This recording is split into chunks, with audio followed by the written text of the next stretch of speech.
Camarades, qu'il soit rare, lourd, poli ou précieux, je vous apporte le salut fraternel des métaux d'Angers et ses environs, et plus largement des métaux du Maine-et-Loire, puisque je viens d'en être élu récemment secrétaire départemental.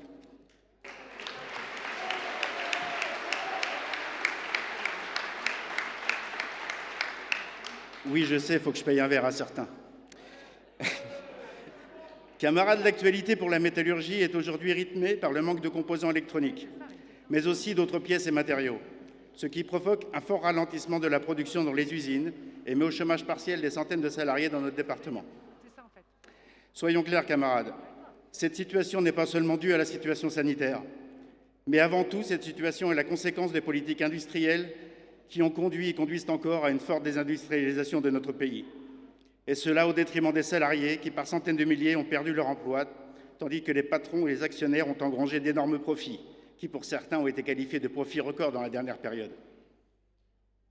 En revanche, pour ce qui est des profits des salariés, nous constatons que ce n'est pas la même chose. Sur les départements, depuis une quinzaine d'années, les négociations salariales au niveau de la branche ont tout juste permis au minima du département de suivre l'indice INSEE. Mais elles n'ont pas permis d'apporter une hausse du pouvoir d'achat aux salariés, car l'indice INSEE ne reflète pas toujours l'inflation réelle qui s'applique sur les produits qu'ils consomment. Cette année, le taux d'inflation est tel que le gouvernement s'est senti obligé d'augmenter le SMIC au 1er octobre. Dès aujourd'hui, nous recommandons à toutes nos sections d'utiliser cette augmentation comme base pour des négociations salariales dans les entreprises. Et je parle bien sûr d'une base minimum, car l'année n'est pas terminée et la hausse de l'inflation semble vouloir continuer. Ce sera aussi notre argumentation lors des prochaines négociations des minima de la métallurgie au niveau du département. L'autre actualité pour la métallurgie est la négociation en cours depuis quelques années maintenant, au niveau national, portant sur la fusion des conventions collectives. C'est une négociation très complexe, mais comme nous le savons et vous le savez tous, les mots fusion, harmonisation n'ont qu'une signification aux yeux des patrons, économie et profit. Et pour cela, à chaque fois, ils ne voient pas d'autre solution que de rogner nos acquis. C'est pourquoi nous sommes très attentifs sur l'avancée de cette négociation. Nous avons d'ailleurs transmis nos remarques à la Fédération, nos craintes portant notamment sur le maintien des jours fériés payés, la durée du maintien du salaire par l'employeur pendant les arrêts maladie, l'existence de seuils d'accueil des diplômes dans la future grille de classification, ou le maintien de la prise en charge des 3 jours de carence par l'employeur. Nous avons aussi demandé à pouvoir continuer de négocier des améliorations au niveau du département. Et justement, si nous voulons pouvoir négocier avec l'UI 49, le patronat local de la métallurgie, il nous faut être représentatif. Aujourd'hui, il nous faut à tout prix progresser en termes de développement. Si nous voulons continuer à être représentatifs, car les derniers résultats du calcul de la représentativité des syndicats ne sont pas très bons pour nous dans le département. Camarades, pour ça, il n'y a que deux manières. Nous développer dans les sections existantes, où il nous faut tenter d'être présents sur tous les collèges. C'est mathématique, plus on a de syndiqués, plus on augmente nos chances d'être représentatifs et par la suite devenir majoritaires. Il nous faut aussi et surtout nous implanter dans d'autres entreprises, car c'est là notre fragilité. Le nombre d'implantations. Partout où nous sommes présents, nos résultats sont bons. Pour nous implanter, il ne faudra pas compter sur la bienveillance du patronat local, qui préfère avoir affaire à d'autres syndicats plus complaisants.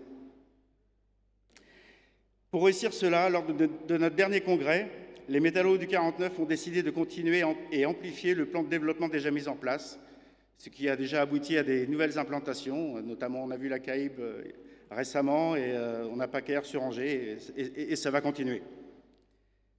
Si je me permettais un peu d'humour, j'oserais dire l'implantation des métallos FO ne sera l'œuvre que des métallos FO eux-mêmes. Mes camarades, je n'aurais pas tout à fait raison, car il y a aussi une autre possibilité. L'Union départementale Force ouvrière du Maine-et-Loire, vous. Que vous soyez du public ou du privé, je suis sûr que dans la salle, il y a des militants qui ont de la famille ou des amis qui travaillent dans la métallurgie et qui ont besoin d'un syndicat comme FO dans leur boîte. Alors osez leur en parler. N'hésitez pas à les inciter à se syndiquer et à nous rejoindre. L'Interpro peut et doit servir à ça aussi. Pour ce qui est de l'Interpro d'ailleurs, les métaux ont été et seront présents à toutes les manifestations appelées par l'Union départementale, comme on était aussi au 5 octobre. Mais pas seulement. Nous envoyons aussi régulièrement une délégation de soutien aux autres secteurs quand ils se bagarrent, et notamment les secteurs du public. Nous sommes convaincus que l'Interpro est la seule solution pour pouvoir résister aux attaques qui sont faites contre nos droits. D'ailleurs, nous le constatons tous, quand une contre-réforme vise le privé, elle est ensuite retranscrite dans le public et vice-versa. Il va nous falloir continuer à résister car les attaques pleuvent et continueront de pleuvoir. Déjà en 2007, un certain Denis Kessler, que certains connaissent très bien ici, il était alors et est toujours un des illustres dirigeants du MEDEF. Monsieur Kessler, saluant les contre-réformes engagées par le président fraîchement élu Sarkozy, avait annoncé la couleur. Je mets les guillemets. La liste des réformes, c'est simple. Prenez tout ce qui a été mis en place entre 1944 et 1952, sans exception, elle est là la liste. Il s'agit de sortir de 1945 et de défaire méthodiquement le programme du Conseil national de résistance. Il y a peu de temps, ce même monsieur disait que la crise sanitaire était une réelle opportunité pour avancer et accentuer les contre-réformes. En effet, plus que la crise, c'est l'état d'urgence sanitaire, décrété et prolongé artificiellement par le gouvernement, qui est une aubaine pour les patrons et leur permet d'attaquer nos droits facilement. Tout comme le pass sanitaire réduit aussi les droits de tous les citoyens. Et aujourd'hui, on évoque une prolongation jusqu'en juillet prochain. M'est avis que cet état d'urgence n'a plus rien de sanitaire. Il faut arrêter l'état d'urgence et retirer le pass sanitaire. Aujourd'hui, c'est son collègue Geoffroy Roux de Bézieux qui annonce qu'il ne faut pas augmenter les salaires, car cela serait néfaste à l'économie nationale et ferait monter les prix.